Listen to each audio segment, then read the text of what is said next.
નમસ્કાર, આપ જોઈ રહ્યા છો સ્પાર્ક ટુડે ન્યૂઝ। જંબુસર પ્રાંત કચેરી ખાતે ધારાસભ્ય ડીકે સ્વામી અને નાયબ કલેક્ટર ડોક્ટર સુપ્રિયા ગાંગુલીના હસ્તે નવીન જનસેવા કેન્દ્રનું લોકાર્પણ કરી તેનો શુભારંભ કરવામાં આવ્યો।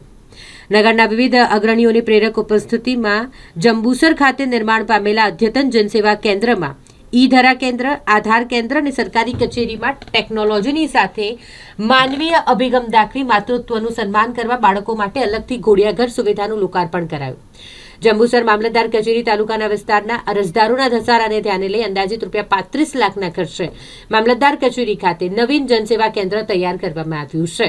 આ જનસેવા કેન્દ્રમાં 7/12, 8 અના ઉતારા જાતિના દાખલા, રેશન કાર્ડ, આધાર કાર્ડ સહિતની વિવિધ સેવાઓ માટે લોકોને સરળતા ઉપલબ્ધ થશે। ભારત માતા કી જય। આજરોજ જંબુસર નાયબ કલેક્ટર શ્રીની ઓફિસની બાજુમાં આજે જનસેવા કેન્દ્રની શરૂઆત કરવામાં આવી અને ઉદ્ઘાટન કરવામાં આવ્યું છે। ત્યારે હું કલેક્ટર શ્રી બેન શ્રી ગાંગુલીબેન તથા માનનીય મામલતદાર શ્રી તેમજ સૌ આગેવાનોનો હૃદયપૂર્વક આભાર વ્યક્ત કરું છું।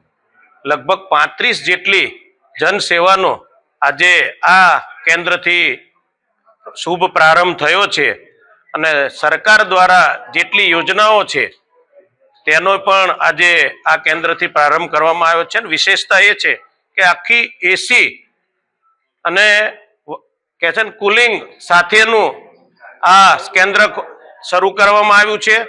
ઘોડિયાઘર પણ અહીંયા બહેનોને જે મુશ્કેલી પડતી હતી એનું પણ અહીંયા ધ્યાન રાખીને એની પણ વિશેષ વ્યવસ્થા કરવામાં આવી છે।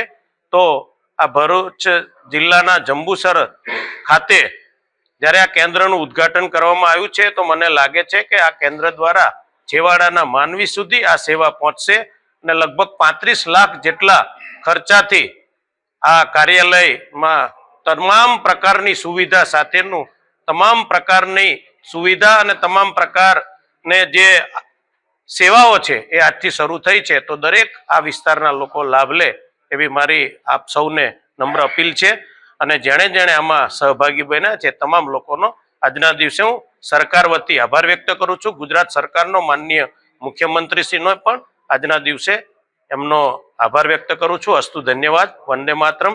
ભારત માતા કી જય।